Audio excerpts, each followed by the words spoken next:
Acara ketiga, sambutan-sambutan. Sambutan pertama akan disampaikan oleh pengasuh Pondok Pesantren Ar-Raudhah Al-Mukarram Kiai Haji Abdus Somad. Kepada ayahanda kami persilahkan.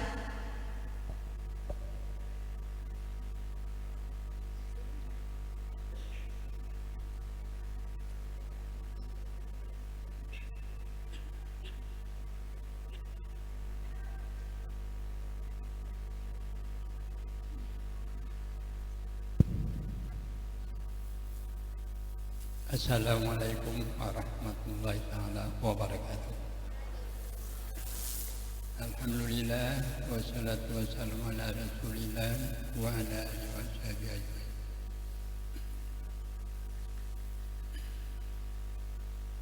Pertama, kami sampaikan rasa hormat kepada para malim, kemudian pada wali-wali santri, santriwati, kemudian pada santri, santriwati, terutama santriwati yang hadir sekarang.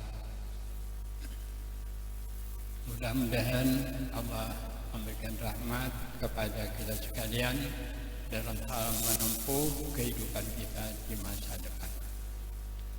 Kita ini seperti yang kita bicarakan pada hari kemarin, bahwa kita sudah menyelesaikan pelajaran di tempat ini.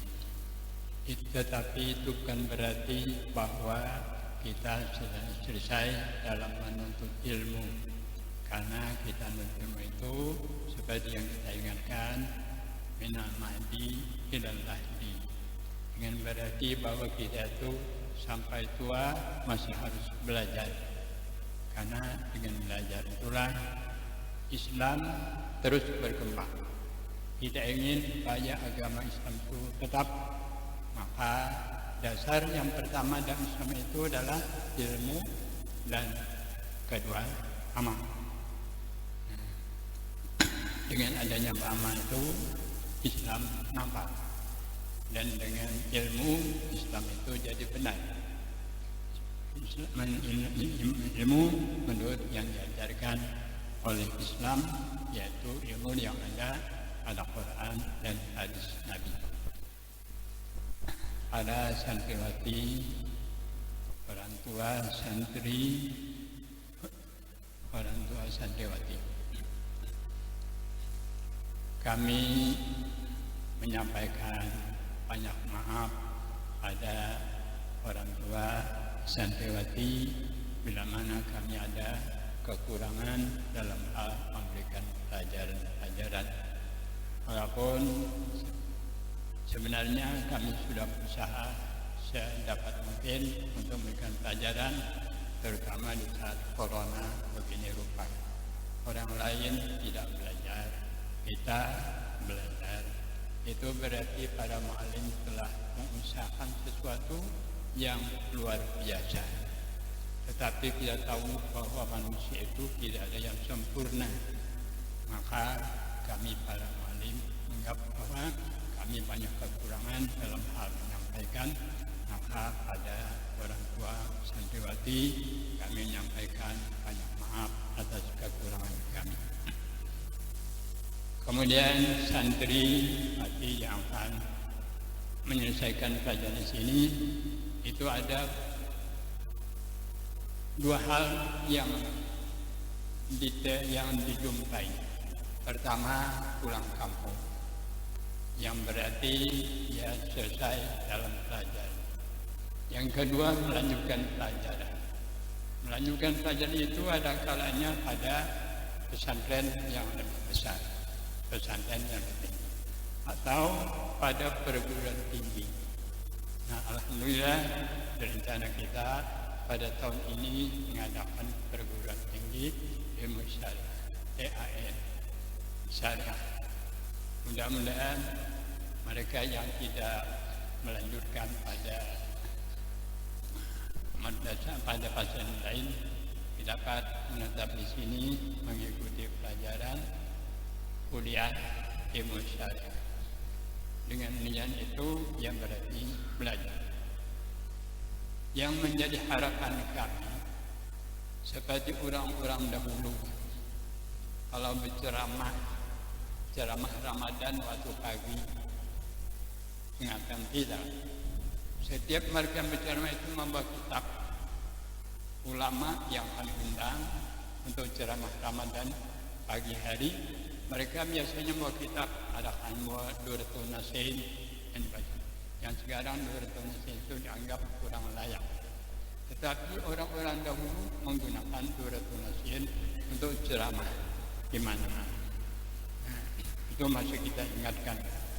Dahulu kepala kantor pengadilan kita sini, Mu'alim Haji Janawi, yang datang ke tempat ini membawa kitab Duratul Nasihin, dan itu yang dibaca. Orang kalau membaca kitabnya itu, lalu si para pendengar merasa rasa agama yang terang. Nah, lain kalau ya tidak menghafal. Perubahan zaman orang sekarang berceramah tanpa membawa kitab, tanpa ceramah terus. Nah, lalu kita ini bawa telinga dengar. Nah, walaupun ya dengan sadar itu karena kita tuh merasa bahwa yang dibacanya itu hanya dari ceramah ke ceramah, jakanya tuh bahwa ini hadisnya, ini Qurannya. Nah, seperti ini punya kitab yang ditulis orang. Lalu kita yang mendengar ini rasa agama itu lebih kuat. Ya memang tidak mengapa lah perubahan zaman.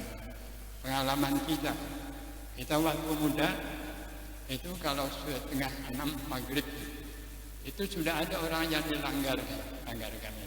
Ada sudah yang motor dilanggar. Kalau sekarang azan belum ada orang, kamar baru ada. Nah, itu perubahan zaman. Kenapa itu? Itu karena waktu kita sangat besar di zaman sekarang. Itu yang harus sadar. Kemudian bagi mereka yang pulang kampung tidak belajar, atau mereka yang belajar perguruan tinggi atau pasar yang lain, harapan kita dalam belajar itu adalah kita belum memilih satu caranya belajar, cara belajar supaya mantap.